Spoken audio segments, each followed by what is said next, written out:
കേരള ആശ health workers association നടത്തുന്ന സമരം തുടരുന്നു. ആശാപ്രവർത്തകരുടെ ഒരു ആവശ്യം കൂടി അംഗീകരിച്ച് സർക്കാർ ഓണറേറിയം നൽകാൻ നിശ്ചയിച്ചിരുന്ന 10 മാനദണ്ഡങ്ങൾ സർക്കാർ പിൻവലിച്ചു. ഇത് സംബന്ധിച്ച് ഉത്തരവ് പുറത്തിറക്കി. പിൻവലിച്ചത് സമര വിജയമെന്ന് ആശാപ്രവർത്തകർ പറഞ്ഞു. കൂടുതൽ വിവരങ്ങളുമായി സെക്രട്ടേറിയറ്റിന് മുന്നിൽ നിന്നും വിനയ ചേരുന്നുണ്ട്. വിനയ, ആശ്വാസകരമായ ഒരു വാർത്ത എന്നാണോ മനസ്സിലാക്കേണ്ടത്?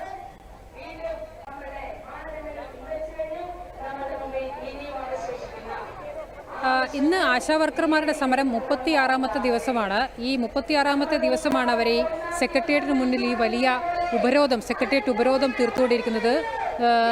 2000-ഓളം ആശാപ്രവർത്തകർ ഇപ്പോൾ ഇവിടെ ഈ ഉപരോധത്തിനായി വന്നിട്ടുണ്ട്. ഈ സമയത്താണ് ഇപ്പോൾ മാനദണ്ഡങ്ങൾ പിൻവലിച്ചുകൊണ്ടുള്ള ഉത്തരവ് സംസ്ഥാന സർക്കാരിൻ്റെതായി ഇറങ്ങിയിരിക്കുന്നത്. നേരത്തെ ആശാവർക്കർമാർ സമരം തുടങ്ങിയ സമയത്ത് മുന്നോട്ട് വെച്ചിരുന്ന ആവശ്യങ്ങളിൽ ഒന്നായിരുന്നു ഓണറേറിയം ലഭിക്കുന്നതിന് ഉള്ള 10 മാനദണ്ഡങ്ങൾ. ആ മാനദണ്ഡങ്ങൾ പൂർത്തീകരിച്ചാൽ മാത്രമേ ഇവർക്ക് ഓണറേറിയം ലഭിക്കുമായിരുന്നുള്ളൂ. ആ മാനദണ്ഡങ്ങൾ പൂർണ്ണമായും പിൻവലിക്കണം. കാരണം ആ മാനദണ്ഡങ്ങൾ പ്രായോഗികമായി പൂർത്തീകരിക്കുന്നതിൽ വലിയ ബുദ്ധിമുട്ടുകളുണ്ട് എന്നിവർ പറഞ്ഞിരുന്നു. അതിൻ്റെ അടിസ്ഥാനത്തിൽ സർക്കാർ പിൻവലിച്ചെന്ന് പറഞ്ഞിരുന്നുവെങ്കിലും അത് സംബന്ധിച്ച ഉത്തരവ് ഇതുവരെ ഇറങ്ങിയിരുന്നില്ല. ഉത്തരവ് ഇറങ്ങുന്നത് വരെ പിൻവലിച്ചെന്ന് പറയുന്ന സർക്കാരിൻ്റെ വാക്ക് വിശ്വസിക്കാൻ തയ്യാറായിരുന്നില്ല ആശാപ്രവർത്തകർ. ആ സമയത്താണ് ഇപ്പോൾ ഈ ഉത്തരവ് സംസ്ഥാന സർക്കാർ ഇറക്കിയിരിക്കുന്നത്. 7000 രൂപ ഓണറേറിയവും 3000 രൂപ ഇൻസെൻറ്റീവും അടക്കം 10000 രൂപ. ഈ 2 ഓണറേറിയത്തിനും അതേപോലെ തന്നെ 3000 രൂപ ഇൻസെൻറ്റീവിനുമുള്ള മാനദണ്ഡങ്ങളാണ് ഇപ്പോൾ സംസ്ഥാന സർക്കാർ പിൻവലിച്ചിരിക്കുന്നത്. ആശാപ്രവർത്തകർ ഇവിടെ സമരം ചെയ്യുന്നുണ്ട്. MG റോഡിൽ അവർ ഇരിക്കുകയാണ്. നമുക്ക് അവരോട് തന്നെ ഈ കാര്യം പറയാം. നേരത്തെ ഈ ഉത്തരവ് വന്നപ്പോൾ സമരത്തിന്റെ ഒരു വലിയ വിജയം തന്നെയാണ് ഇതെന്നാണ് അവർ പറഞ്ഞത്. ഇപ്പോൾ ഈ ഉത്തരവ് ഇറങ്ങിയിട്ടുണ്ട്. ഒരാവശ്യം അംഗീകരിച്ചു, ബാക്കി ആവശ്യങ്ങളാണ് ഇനി മുന്നിലുള്ളത്.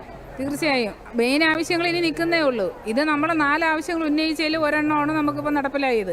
അതുകൊണ്ട് മാത്രം നമ്മൾ ഇവിടുന്ന് പോവില്ല. നമുക്ക് പ്രധാനപ്പെട്ട 3 ആവശ്യങ്ങൾ ഇപ്പോഴും നിൽക്കുന്നേ ഉള്ളൂ. കാരണം നമ്മുടെ ശമ്പള വർധനവ് അത് 21,000 രൂപ, അതാണ് നമ്മുടെ ഏറ്റവും പ്രധാനമായ ആവശ്യം. മറ്റൊന്ന് വിരമിക്കൽ ആനുകൂല്യം 5 ലക്ഷം രൂപ നമ്മൾ ആവശ്യപ്പെട്ടിട്ടുണ്ട്. ഏകദേശം ആശമാർ നിരമിക്കലിൻ്റെ പ്രായപരിധിയിൽ എത്തി നിൽക്കുന്ന ആശമാരുണ്ട്. അവർ പിരിഞ്ഞു പോകുമ്പോഴത്തേക്കും അവർക്ക് ഈ പറയുന്ന 5 ലക്ഷം രൂപ കിട്ടണം.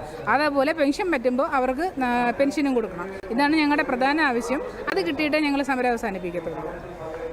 ഈ ആശാപ്രവർത്തക പറഞ്ഞതുപോലെ തന്നെ ഈ ആവശ്യങ്ങൾ, അതായത് ഓണറേറിയം 21,000 രൂപയാക്കുക, വിരമിക്കൽ ആനുകൂല്യമായി 5 ലക്ഷം രൂപ നൽകുക, പെൻഷൻ ആനുകൂല്യം അനുവദിക്കുക, ഈ 3 ആവശ്യങ്ങളും അംഗീകരിച്ചാൽ മാത്രമേ ഈ സമരത്തിൽ നിന്ന് പിന്മാറുകയുള്ളൂ. അതുവരെ ഈ രാപ്പകൽ സമരം അനിശ്ചിതമായി തുടരും എന്ന് തന്നെയാണ് ആശാപ്രവർത്തകർ പറയുന്നത്. നമുക്ക് അറിയാം, ഇന്ന് വലിയ ചൂടാണ്. ഈ വലിയ ചൂടിനെയും എല്ലാം അവഗണിച്ചുകൊണ്ടാണ്, അതിനോടെല്ലാം പൊരുതിക്കൊണ്ടാണ് ഇത്രയും ഈ റോഡ് ഉപരോധിച്ചുകൊണ്ട് ഇവരിവിടെ സമരം ചെയ്യുന്നത്.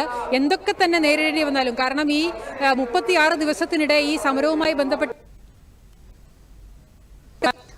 മുഴുവൻ ആവശ്യങ്ങളും അംഗീകരിക്കുന്നതുവരെ സമരം തുടരുമെന്നാണ് ആശാപ്രവർത്തകരുടെ നിലപാട്. PS വിനയാണ് സെക്രട്ടേറിയറ്റിന് മുന്നിൽ നിന്നും വിശദാംശങ്ങൾ നൽകിയത്.